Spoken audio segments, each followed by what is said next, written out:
for parents, teachers, and students. So, hey, what's up? My name is Seth with SethPerlo.com. I'm an executive function coach based out of Boulder, Colorado, and I help struggling students navigate this thing called education. And I'm going to talk a little bit today about this sheet that I use in my office quite a bit. And I did an extensive video on this and why it's so important. So, basically, I created this sheet after years and years and years of asking students the exact same questions.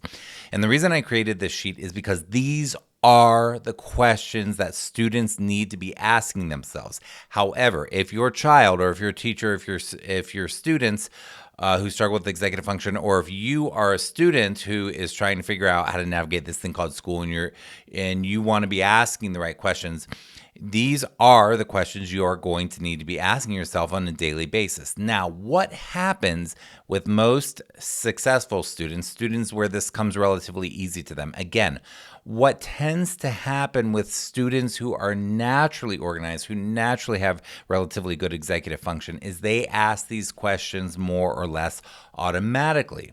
And they think through these things in order to make sure that no stone goes unturned, that they are really asking the right questions and make sure that they're on top of what needs to happen. The students that I work with that struggle with executive function tend to have a lot of missings, incompletes, late work, zeros, test corrections, and things like that, and they miss details. And they might have homework that they just forgot to turn in that they actually did. They may have forgotten to turn their name on it and got no credit, et cetera, et cetera. Either way, they tend to miss details. But basically, what this sheet does is it breaks down the questions that I want students to be asking on a regular basis. Tonight, I'm only going to focus on one part of this sheet. So basically, when my kids first come in and they're making a plan for the evening, they get done with school, they get home. In an ideal situation, they're going to think through their night, just like you and I do as adults. We think through our day. What do I have to do today? They get home from school, they should be thinking, what do I have to do tonight? Obviously, kids who struggle with executive function are not necessarily thinking, what do I have to do tonight? Anyhow, I start off by saying, what's your number one priority? Very good question to ask. Then I ask, do you have any work for these classes? Then I ask, do you have any makeup work? Then I ask, do you have any long-term things I should be working on? And then I have this final should section. And that's what I'm going to talk about right now, is this final should section. A lot of times you say to your child, hey, do you have any homework? Nope, I'm all done. Finish it all in school. Nope, I'm sure I don't have anything. And they really believe they don't have anything to do. But they're not understanding that there are other things that they should be doing on a regular basis, that other students do naturally on a regular basis, but that these students often don't do at all. And then what happens is they end up in a big dip, and they end up spending the rest of the semester trying to swim upstream and dig themselves out of holes. So, what are the questions in this should section down here?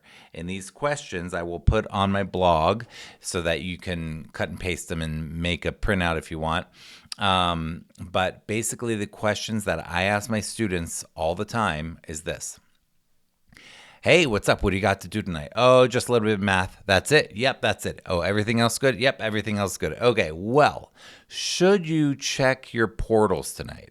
Oftentimes, what schools do is this is a mess. I might have a student who has a portal called Infinite Campus, Google Classroom, and Schoology, for example. I might have kids with multiple portals, or their teacher may have one teacher that has their own website where they post stuff. It is a mess. It's a logistical nightmare for kids who struggle with executive function. It is very difficult for them to know what they need to stay on top of and to even know where to go.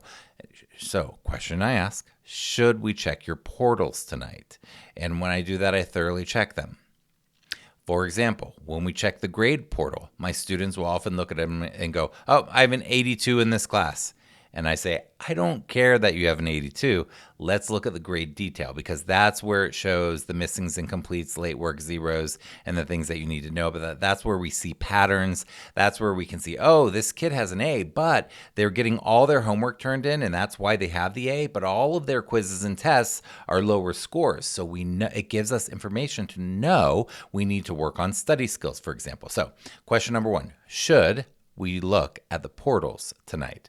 Question number 2, should we deal with your inbox tonight? A lot of times these students are not looking at their inbox ever. If they do, they don't reply to emails that legitimately require a reply. If they do reply to the emails, they often do it in a short way where they're not capitalizing or they're not indenting or they're not showing that they know how to write a letter. They don't have to be long, but they at least should be courteous and they should show that they know how to actually communicate via writing in a quick email.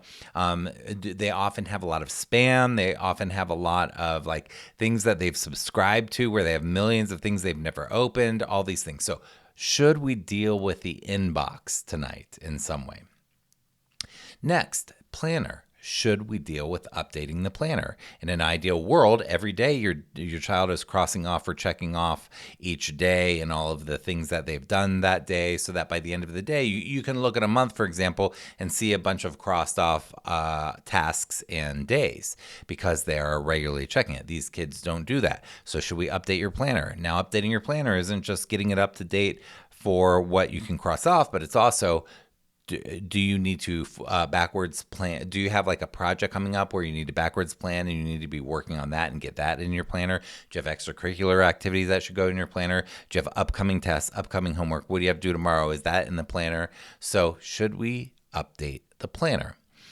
Question number 4, should we reset your backpack? I do this every week or two with all of my students. We take everything out of the backpack, reorganize all the folders, reorganize all the pockets, reorganize all the school supplies, reorganize the entire backpack. And what do you know? Kids who struggle with executive function have, homeworks that were supposed to be done that they forgot or that got lost in the backpack, papers that are in the wrong folders, papers that are ready to be recycled, things like that. So do we need to reset the backpack? Question number 5.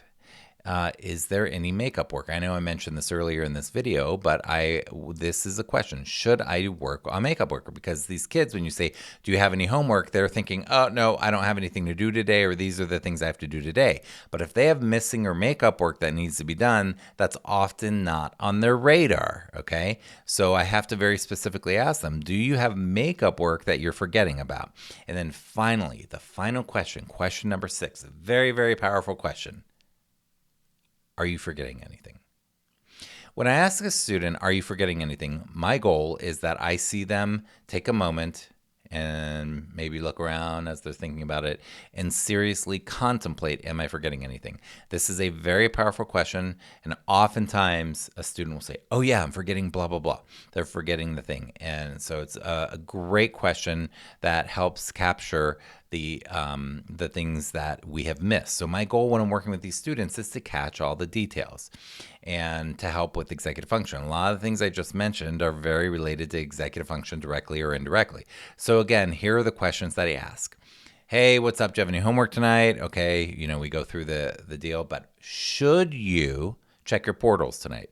Should you deal with your inboxes tonight? Should you deal with your planner tonight and update it thoroughly? Should you reset your backpack and reorganize yourself tonight?